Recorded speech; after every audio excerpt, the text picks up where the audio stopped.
Welcome, everyone, to the inaugural episode of the Be a Good Wheel podcast. I'm your host, Amber Pierce, and I'm thrilled to share this journey with you. When I was in college, I fell in love with riding bicycles. My crush also happened to be on our club team, and as I pedaled behind him on one of our first rides, he said, "Don't worry, I'm a good wheel." He meant that I could trust him to ride safely, but I hoped he meant a little more. When he added, "That's a metaphor for life," my heart soared. No joke, I married the man, and he is absolutely a good wheel. I ended up competing as a professional cyclist for over a decade, cultivating skills that made me a good wheel in the world of bike racing. But I also experienced firsthand what a difference a good wheel could make both on and off the bike. I've made a point to try to pay that impact forward, and in doing so, I've begun to understand just how many different ways a person can be a good wheel. This exploration of what it means to be a good wheel has long been an informal personal endeavor, and here I am, finally putting it all together in a podcast form. In this first season, we'll experiment with different formats, and you can expect a lot of conversations with top performers and experts who exemplify what it means to be a good wheel. This episode is a little different. It's just me. I've had a pretty non-traditional path, and the path that would eventually lead me here to this microphone has been anything but linear. In fact, it's been more like the trajectory of a pinball thrown into a wild array of life experiences by two paddles, one being my love for academic inquiry, and the other being my love for sport and human performance. Today, I want to share more about my story, how I got from performing surgery on tuna in the open ocean to speaking with you right now, why I'm making this, and what I hope for you to get from the show. You're listening to the Be a Good Wheel podcast, the show where we explore what it means to be a good wheel by digging into scientific research and personal stories about human potential and performance. I'm your host, Amber Pierce. I wanted to be a lot of things growing up. In kindergarten, I had my heart set on becoming an archaeologist. I loved to uncover mysteries. By the time I entered college, however, I was sure I wanted to be a writer. That is, until my fascination with the physiology, driving my performance as a competitive swimmer, tilted the scales in favor of a completely different trajectory. As a high school swimmer, I had set state and national records, earning an athletics scholarship to attend Stanford University. I had also graduated as valedictorian and earned the distinction of being named a President's Scholar upon admission to Stanford, being one of 100 freshman admits to receive an intellectual exploration grant in recognition for outstanding academic merit. As thrilled as I was to realize my dream of competing for the nation's top swimming program, I was equally, if not more eager, to explore what the university had to offer in academic opportunities. As a freshman in college dreaming of becoming a writer, I was also training 35 to 40 hours a week with national champions, Olympians, and world champions. It was not just a physical challenge. I was studying the physics underlying different swimming techniques and the physiology behind different nutritional strategies. We worked with leading experts in every facet of our performance, each new insight setting my curiosity afire. As much as I loved my literary studies, I couldn't deny this deep love of science. Even when I officially declared a major in human biology, it remained one among many facets of interest. I loved studying the intricacies of biological systems. But I'd also wonder at how the behavior of a molecule connected to the behavior of the person, and the person within more expansive relationships and systems. Biology was, for me, a gateway to exploring the complexity, beauty, and wholeness of the human experience. My studies in human biology eventually led me to take a course on comparative physiology, which introduced me to the fascinatingly wacky array of physiology in our oceans, which ignited my curiosity.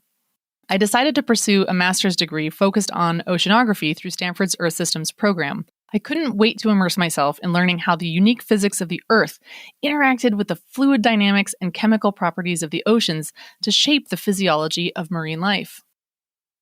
But the Earth Systems program had a unique approach. It required embracing a 360-degree view of the world's challenges, well beyond oceanography or marine science. The interdisciplinary approach of the Earth Systems program applied what you might call systems thinking to complex environmental problems. Imagine, as an example, you're passionate about saving the whales.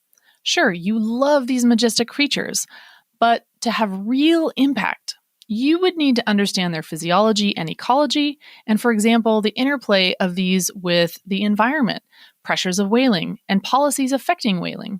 So you would also have to grasp policy analysis and the economics of whaling, with all the corollary financial and political ripples, all of which relate to economics, culture, and psychology of human beings.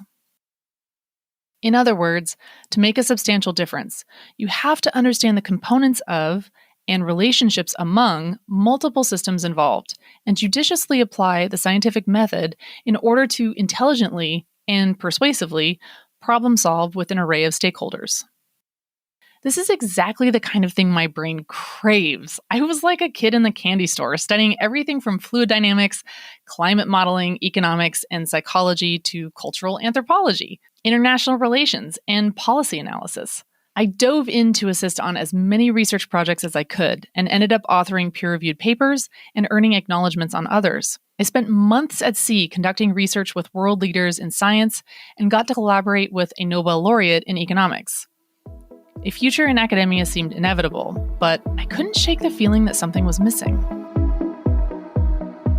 Support for the show comes entirely from listeners like you. Support us on Ko-Fi and Patreon to get exclusive content, official Be a Good Wheel merch, and more. We encourage you to check out our page on Ko-Fi. Unlike Patreon, Ko-Fi doesn't take a fee, so 100% your support goes to the show. Go to ko-fi.com/beagoodwheel. That's ko-fi.com, ko-fi.com/beagoodwheel. For more ways to support the show, including on Patreon, check out beagoodwheel.com/support. That's beagoodwheel.com/support. If the idea of being a good wheel resonates with you, check out the Be a Good Wheel community at beagoodwheel.com/community. The community is a virtual, membership-based organization of like-minded folks keen to continue exploring what it means to be a good wheel beyond the podcast. Connect with other folks on topics that go way beyond the bike, toward meaningful application and fellowship across industries and aspirations. Fuel your curiosity and inspiration by joining today. Learn more and join us at beagoodwheel.com/community.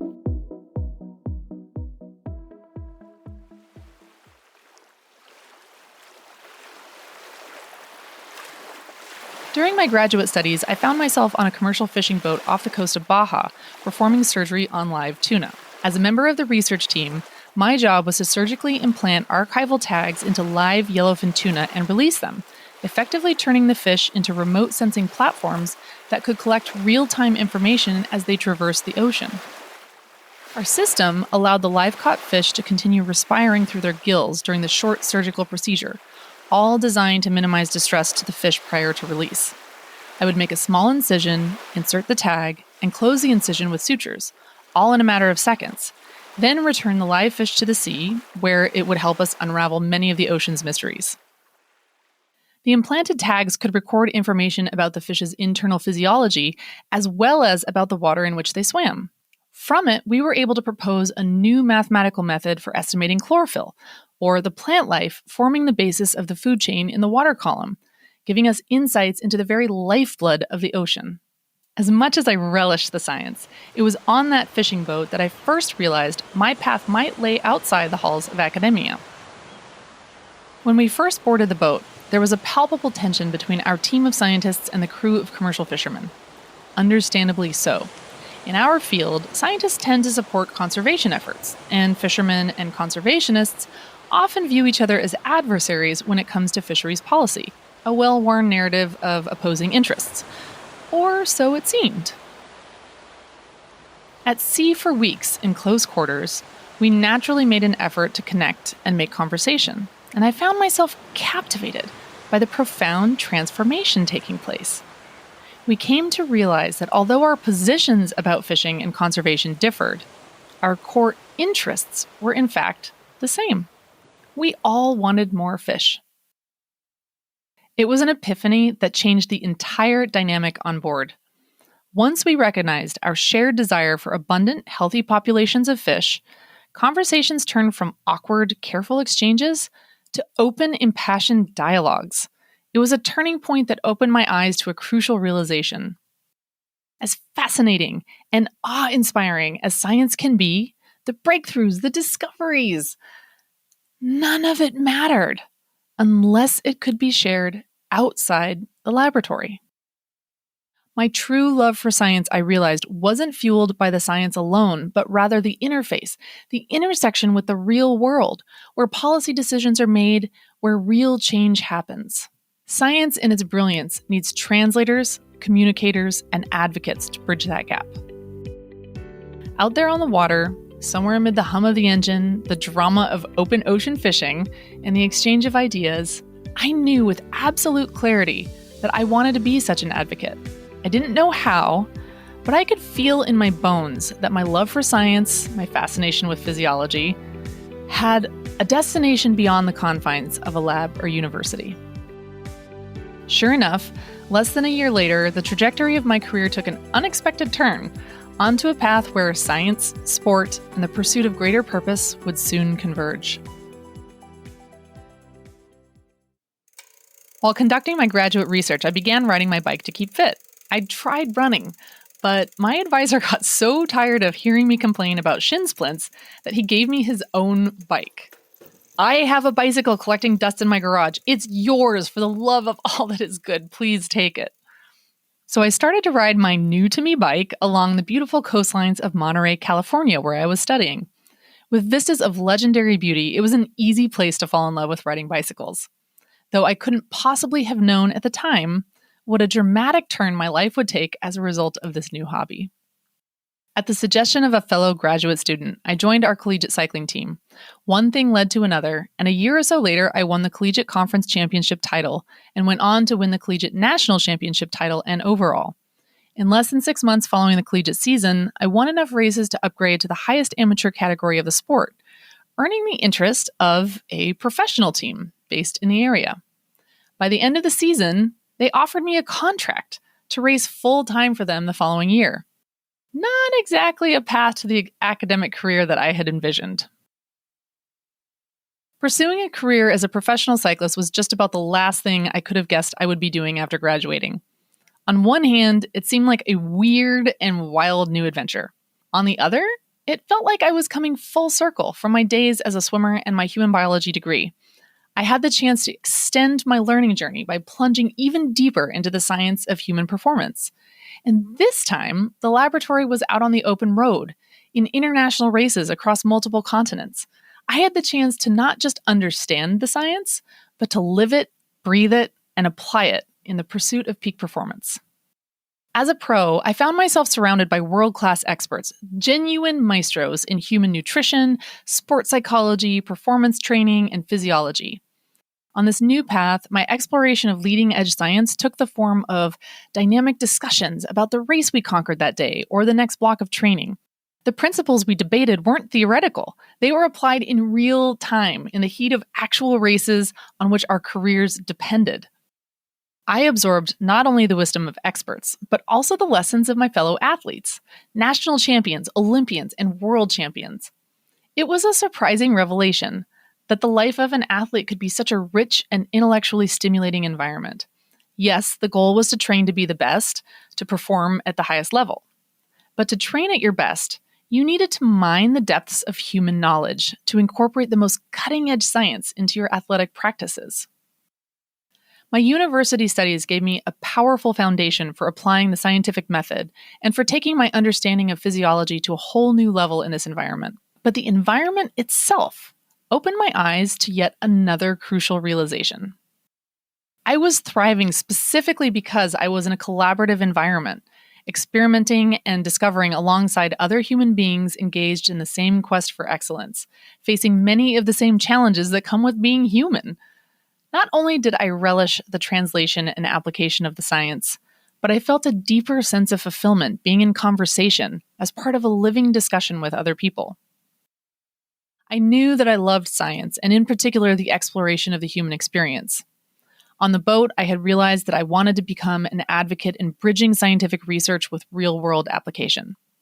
On the bike, I came to more deeply appreciate the human aspects of striving and the profound value of dynamic, collaborative dialogue. For a long time, I had believed that the best performers had figured out a way to perform at their peak all of the time, no matter what. I thought their secret was to compartmentalize everything and to execute every facet of their training and competition with robot-like consistency and precision. But living on the road and performing in high-pressure environments with the best of the best, I saw a very different perspective.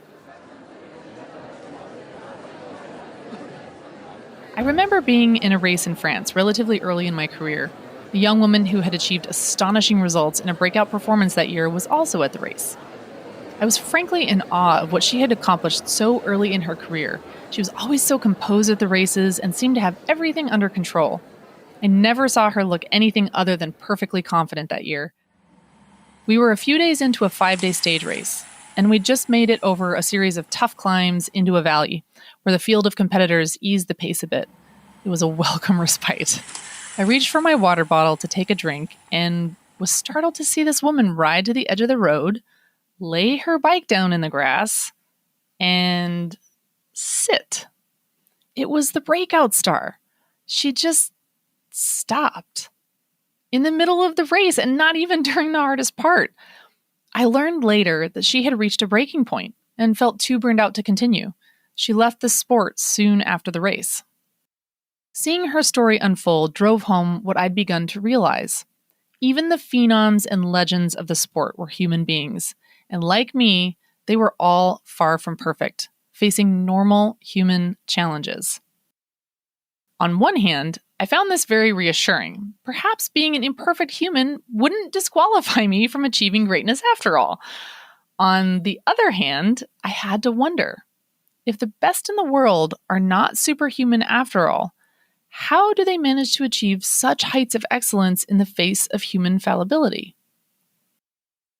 The longer I raced, the more I encountered moments like this, when my deeply held beliefs about performance crumbled under the pressure of real-world application. I began to realize that things I'd taken for granted as being true were not facts, but assumptions, and that, though they seemed perfectly logical, were patently untrue and in some cases even harmful. As my experience proved more and more of my prior assumptions wrong, I had to question, experiment, and find a different way forward.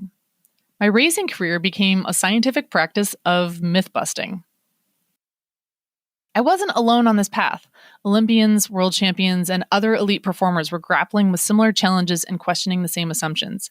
Yet as I spoke with folks of different backgrounds and at different stages of their journeys in cycling, there was a common assumption that these human struggles were not something that elite performers experience.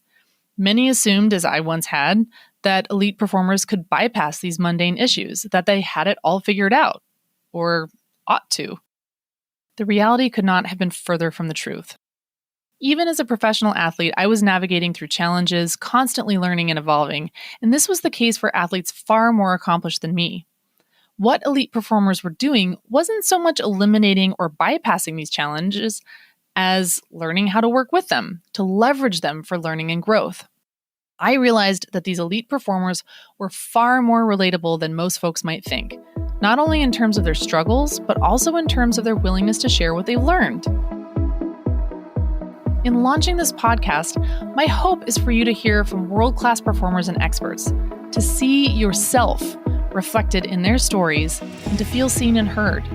I want you to discover actionable takeaways that resonate with your life and unlock new perspectives and ways to navigate challenges.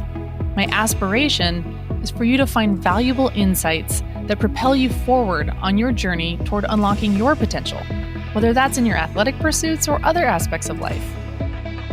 At a deeper level, I hope this podcast contributes to a seismic shift in culture, not just within the realms of sports and performance, but across workplaces, businesses, and academia. It's about real people facing real challenges, coming together and discovering common ground. By finding those shared interests, we can anchor ourselves in allyship and collaboration. Personally, I'm thrilled to dive into the learning, to explore research, and to share these findings with you. I want to engage with the best minds and biggest hearts in the world, seeking insights that can be transformed into actionable advice. Together, let's create a space where knowledge is shared, challenges are met, and a culture of support and collaboration takes root. Join me as we explore the intersections of science, sports, and the boundless potential for positive change. Stay tuned for inspiring stories, conversations, and reflections that celebrate the transformative power of being a good wheel. Thank you for joining us for today's episode. If you loved today's show, remember to subscribe and leave us a 5-star review. Be a Good Wheel podcast is produced by our wizard behind the curtain, Maxine Philivong. Find all published episodes and sign up for our newsletter at beagoodwheel.com. You can also listen wherever you get your podcasts. Support for the show comes entirely from listeners like you. Support us on Ko-Fi and Patreon to get exclusive content, official Be a Good Wheel merch, and more. We encourage you to check out our page on Ko-Fi. Unlike Patreon, Ko-Fi doesn't take a fee, so 100% of your support goes to the show.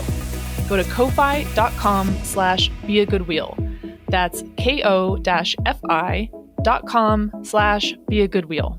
Learn more about how to support us at beagoodwheel.com/support.